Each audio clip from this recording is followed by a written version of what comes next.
تخافي على الهدى وتعانق الأقلام بارقة النجوم، وتعانق الأقلام بارقة النجوم.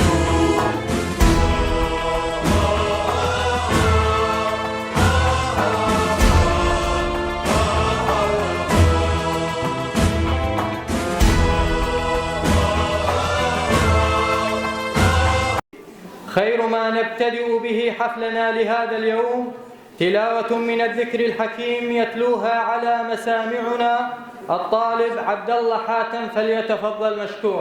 بسم الله الرحمن الرحيم. إن للمتقين مفازا حدائق وأعنابا وكواعب أترابا وكأسا دهاقا لا يسمعون فيها لغوا ولا كذابا جزاء من ربك عطاء حسابا. كلية التربية الأساسية التي هي جزء من تلك الجامعة المعطاء، إذ أثبتت تلك الكلية بعمادتها وأساتذتها وموظفيها ومنذ تأسيسها قوتها وإصرارها على الصمود والتحدي في ظل كادرها المحدود وإمكانياتها المتواضعة.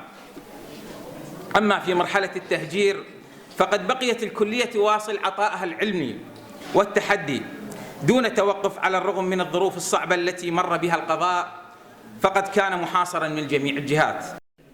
هي أم العلم معروفة الأنبار، تبقى الأولى دوم وما نثنيها، وشرط اللي يدخل لها يحسب حساب، يعرف قانونها ويفهم معانيها.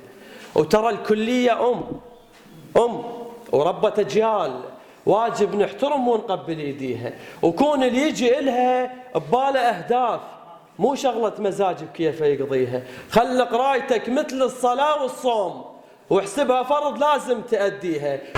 وتعانق الأقلام بارقة النجوم، وتعانق الأقلام بارقة النجوم.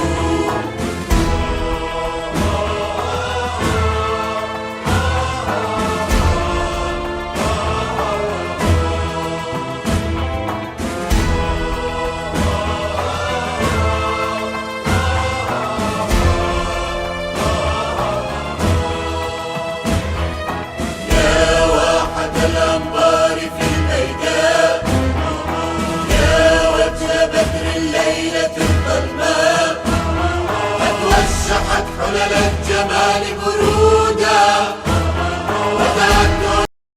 برعاية الأستاذ الدكتور المهندس خالد بتال النجم المحترم، أقامت كلية التربية الأساسية في حديثة احتفالا مركزيا بالذكرى 31 لتأسيس جامعة الأنبار، تلك الجامعة المعطاء، الجامعة التي تستحق منا الكثير، الجامعة التي يحق لنا جميعا أن نفتخر بها بأننا ننتسب إلى هذه الجامعة التي عانت ما عانت في السنوات الأخيرة، وبالتالي نهضت نهوضا قويا مباركا وعادت إلى موقعها الأصل بعد أن كانت في أماكن بديلة، كان آخرها في موقع بغريب في كلية الزراعة جامعة بغداد سابقا.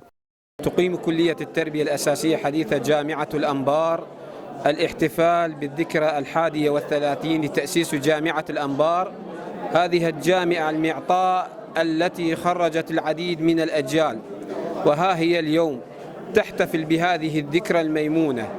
هذا الصرح العلمي الذي مد العراق بشكل عام والأنبار بشكل خاص بطاقات ومواهب كثيرة. نحتفل في هذا اليوم الكريم بالذكرى 31 لتأسيس جامعتنا، جامعة الأنبار الغراء المعطاة. نتمنى إن شاء الله العمر المديد للأساتذة والطلبة والطالبات. ذكرى 31 لتأسيس جامعة الأنبار، تقيم كلية التربية الأساسية احتفالها السنوي بحضور عدد كبير من الطلبة ومشاركة السيد عميد كلية التربية الأساسية ورؤساء الأقسام. تضمنت هذه الفعالية عدة عروض، منها معرض الرسم والشعر والخطابة وعدة فعاليات أخرى. هذا الحفل قمنا به احنا كطلاب لنجمع نشاطات فعاليات الطلاب حفل يعني بسيط على الإمكانات اللي موجودة اشتغلنا به إحنا كطلاب. عيون العاشقين شهودا قد وشحت حلل الجمال